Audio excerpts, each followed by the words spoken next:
Hi friends, இன்னைக்கு வீடியோவில் நம்ம என்ன பார்க்க போறோம்னா இந்த ராகி சேமியாவில் நம்ம இனிப்பு சேமியா எப்படி செய்யறதுன்னு நம்ம பார்க்க போறோம். இந்த ராகி சேமியா சுகர் பேஷண்ட்டுக்கு ரொம்ப நல்லது. இது இதுல கொஞ்சம் இனிப்பு போட்டு நீங்க சுகரோ நாட்டு சர்க்கரையோ ஏதோ போட்டு கொடுத்தீங்கன்னா குழந்தைங்க விரும்பி சாப்பிடுவாங்க. பெரியவங்களுக்கு நம்ம காரம் போட்டு செய்யலாம். வாங்க வீடியோக்குள்ள போலாம்.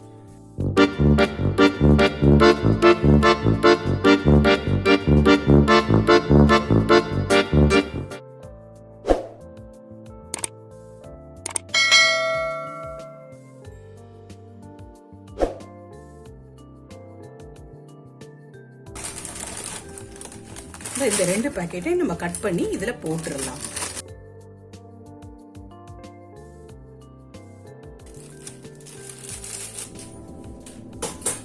இப்போ எப்படி இருக்கு பாருங்க.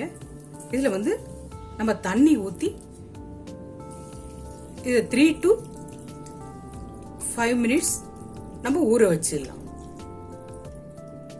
இது முழுகிற அளவுக்கு தண்ணி இருக்கு.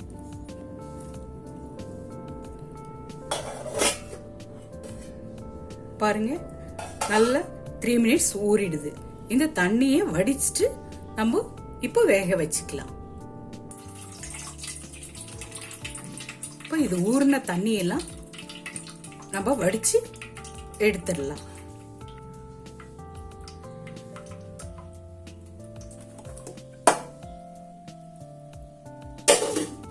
இங்க பாருங்க, ஊறினது நம்ம தண்ணியெல்லாம் வடிச்சோடனே இப்படி இருக்கு.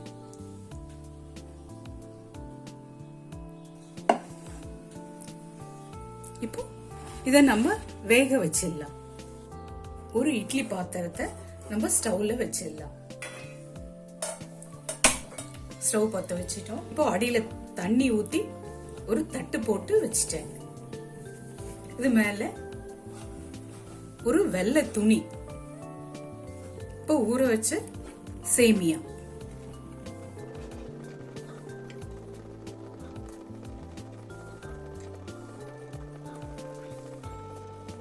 இப்போ இத மூடி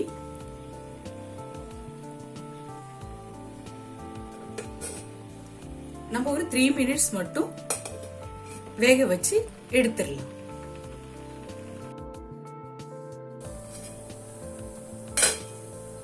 இப்ப நமக்கு நல்லா வெந்துருச்சு. நம்ம இப்ப ஸ்டவ் ஆஃப் பண்ணிடலாம்.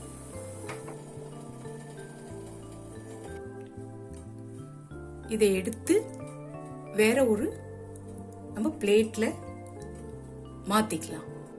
இது நல்லா வெந்த ராகி சேமியா. இப்போ இந்த ராகி சேமியால இனிப்பு சேமியா எப்படி செய்யறதுன்னு நம்ம பார்க்கலாம். இந்த ராகி சேமியா இனிப்பு செய்யும் போது நமக்கு கொஞ்சம் தேங்காய் தேவைப்படும். அந்த தேங்காவை அது கூட ஒரு 3 ஏலக்காய் இதையும் போட்டு நான் நல்ல மிக்சியில பொடி பண்ணி வச்சிடுறேன். இப்ப நம்மளுக்கு தேங்காய் ரெடி ஆயிடுச்சு. இதுல தேங்காய் போட்டுக்கலாம். நம்ம துருவின தேங்காய்.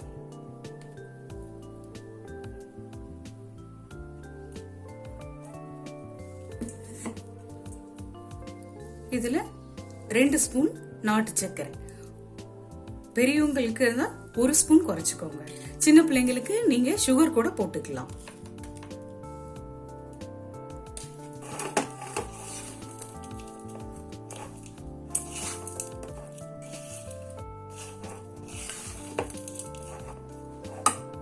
பிஞ்ச் சால்ட் இதுல.